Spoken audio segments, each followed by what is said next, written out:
The philosophy behind Thrive is really actually an empowering one. So much, what we found is there's so much of the narrative that's coming out of sort of in Australia today that discussing refugees is it's all about it's an economic cost. And what we were finding is that we weren't getting the richness of the refugees over many decades that have been contributing to Australia through small business.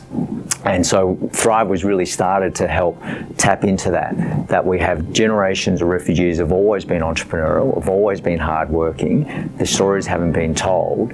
So Thrive is putting a spotlight on that, but perhaps even more so than just telling those stories is actually creating a mechanism to support the refugees of today to get easy access to credit, so they can go off and start businesses and rebuild their economic dreams, and through that would also achieve not just economic inclusion but also social inclusion as well.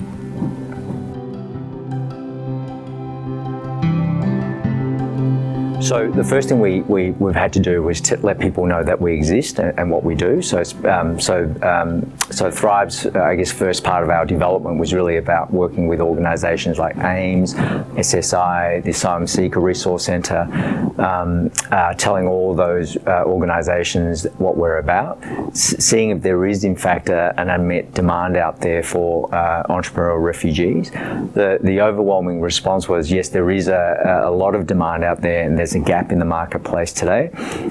So through that, we've been getting significant numbers of referrals. So in the first 2 years, we've had over 1,000 expressions of interest from refugees and asylum seekers who are interested in borrowing money so that they can actually start or grow their existing business. They approach us. One of our business development team will sit down with them, go through their business plan or their idea, and if they don't have one, we help them create a business plan, and then from there that plan goes through our credit manager, and hopefully that then becomes a successful application. We then lend the money out, and then they have 3 years to effectively pay that loan back, that business loan back.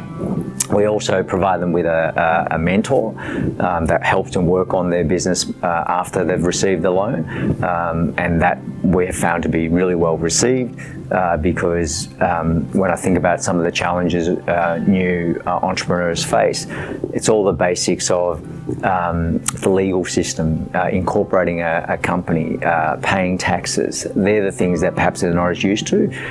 They're terrific at making great products and selling, but it's some of the administrative elements and perhaps need a bit more supporting, and that's what Thrive does. So we provide loan capital as well as business support post the loan.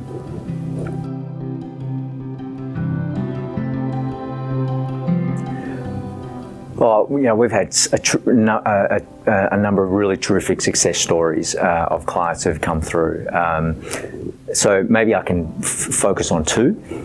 One is a refugee from Iran called Kenan. Kenan was a teacher, a high school teacher back in Iran. Qualifications didn't translate into Australia, but he loved teaching. So he came to us and said, I'd like to set up a driving school. So we talked to him, we got to know him. He's a terrific character. So we then lent him money to set up, to buy a vehicle, to set up a driving school. And now he's about to take out another loan for a second car. And so here's a story of someone who's become an entrepreneur. He's become somewhat of a reluctant entrepreneur and business owner, but now he's relishing and thriving in his new business ownership career. So that's one story. The second one is another client who was sleeping in the streets when he first heard about Thrive, came to us, and we ended up lending him money to set up a kebab shop in Brunswick Street, Fitzroy, and now is a terrific story, and he's about to set up a franchise to a second person to set up a kebab shop underneath his franchise system. So they're two examples of, I guess, people who would have struggled or who did struggle to rebuild their lives economically in Australia, but through some inspiration and through some support, financial and mentoring, both of them now rebuilt their lives and are going to be real role models for refugees, going forward.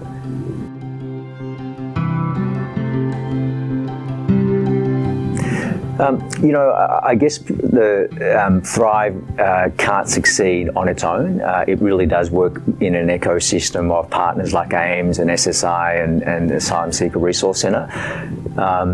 And I think the role we play is that we fill a gap that wasn't being serviced, which is obviously. When a refugee first arrives in Australia, it's all about settlement services. It's housing, it's food, it's learning the language.